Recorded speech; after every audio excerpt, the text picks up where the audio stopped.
ndakanzwa nezvenyu Mwari wangu, ndikazara inini kutya. Ndakanzwa nezvenyu Mwari wangu, ndikazara inini kutya. Zviiteiwo pamazuva edu ndakumbira. Zita rangu ndonzi Alex Kaswa, ndiri muimbi wegospel, tinoimba nechikwata cheHope of Glory. Ndakatanga kuimba kurekodha na 2019. First album yanga ine compilation tribute song kuna mama inonzi Amai, nemasongs ese takangotora yavanga vachifarira tobva tamaisa ipapo. So through encouragement nevamwe nevo ndakatanga navo naproducer wangu Mr. Ngolomi, ndovakabva vandiencourage kuti let's go ahead because muri kutambisa talent remanga remuinaro. So ndopatakazotanga kurekodha 2020 album yedu yekutanga inonzi Ndiwo Mwari. 2021 tariro ndiyokuniso. 2022 kudzai ngoni dzashe. In 2023 tobva tabudisa Tinokunda Nokutenda. So ndobva tawe now patisvitsa petari iko zvino pane new album yakagadzirira zvakare takuya nayo Isarema Rokutenda. Tiri kuilonja kusuwa 18 October. Ndopatikuya nziyo dzinenge dziripo inhanhatu 6 dziri kusanganisira ndiye uye Mwari asingashanduke, tozouya tinokuzivai nei, ndibatsirei baba ndiyambuke, zvane zvakasiyana siyana. So ine 6 songs dziri kuuya, 6 tracks dziri kuuya.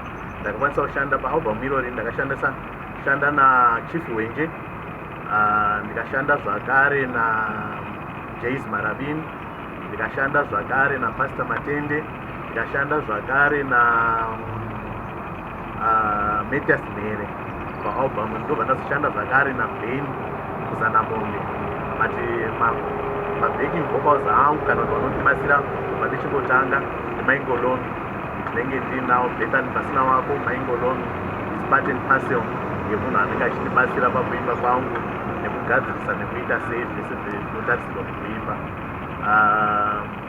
Kubva pendakatanga kusvika pari zvino ndadzidza zvakawanda.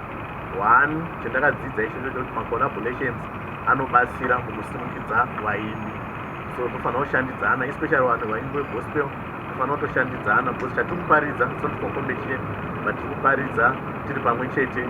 Tinogona kuva mharidzo dzakasiyana, umwe achibuda nezvake, but kuva nemacollaboration kunobatsira ikoko kuti vanhu musimudzane zvakanyanyisa zvenyu. Ndakadzidzawo you need to be patient pakuimba patinoita. Ndakadzidza zvakare through my producer Mr. Ngolomi, we need to be patient. Sometimes we rush kuti nhasi ndatoimba mangwana ngaitobuda, but sometimes unoona kuti zvisina kurongedzeka zvakanaka. So at the end of the day unozokupa substandard product, wozofunga kuti vateereri vari kundizoita zvakadini zvakashata, but kazhinji kacho tinenge tarasha kungoisa chinhu on the market chisina kubuda nemazvo. So date kusvika pandasvika apa ndadzidzawo to be patient, kushanda nevamwe, kurongeka in terms of gospel music iyoyo. So ndikutenda kuti pandasvika uye nealbum randiri kuya naro rakarongeka uye kuti vateereri vari kutarisira zvizhinji kumamarira. Alex Kaswa muimbi muri kurukura naye akaberekerwa paMutare kunonzi kuManzununu to be specific. Ndokwendakaberekerwa. Ndikadzidza primary level yangu paManzununu Primary School kubva grade 1 kusvika grade 7. Ndikazoenda pachitakatira high kubva form 1 kusvika form 4. Ndobva ndazouya paHarare Poly pendakazoitawo macourses angu mairi newapandit survey nearchitectural technician ndiri ipapo. Inova ndiyo yandiri kupracticewo right now, architectural technician neproject management. Alex Kaswa murume akaroora. Tine mhuri yangu, mudzimai yangu anonzi Memory Kaswa, anoita mudzidzisi. Then takakomborerwa nevana vashanu. Wekutanga anonzi Tatenda Kaswa, akutarisirwa kuenda pauniversity or college.